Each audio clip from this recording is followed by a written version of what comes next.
Nggak ada nasihat, tapi ada cara klasik menghadapi beginian. Bukan solusi konkret, tapi soal mental dan pola pikir.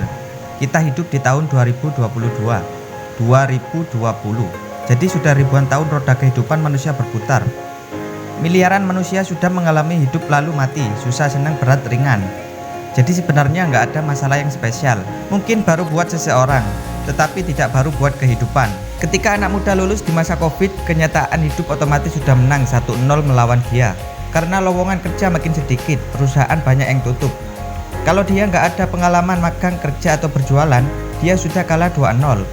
Kalau jaringan pertemanan dia sedikit, kalahnya 3-0. Kalau orang tuanya nggak punya uang untuk kiriman bulanan lagi, dia sudah kalah 4-0. Kalau dia kehilangan semangat, kalah telak 6-0. Ini sangat berat, tapi masih ada babak kedua. Mereka nggak ada pilihan lain selain menyerang, melakukan segala cara mencetak gol-gol balasan.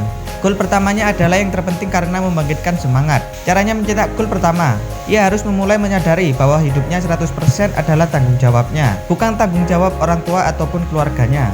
Ia harus sadar bahwa ia adalah pemimpin dari dirinya sendiri, tidak bergantung pada siapapun, kecuali pada dirinya dan Tuhan. Setelah gol pertama diciptakan, gol kedua bisa ia ciptakan dengan menyingkirkan sifat gengsi dan malu. Gengsi kerja serabutan, gengsi berjualan, gengsi berkumpul, kenalan dengan orang baru. Malu mengekspresikan dirinya, malu mengemukakan pandangannya di sosial media. Ketika 2 gol itu sudah ia ciptakan, pengalaman saya, gol ketiga dan seterusnya akan tercipta. Dari mana? Saya tidak tahu, karena itulah keajaiban hidup.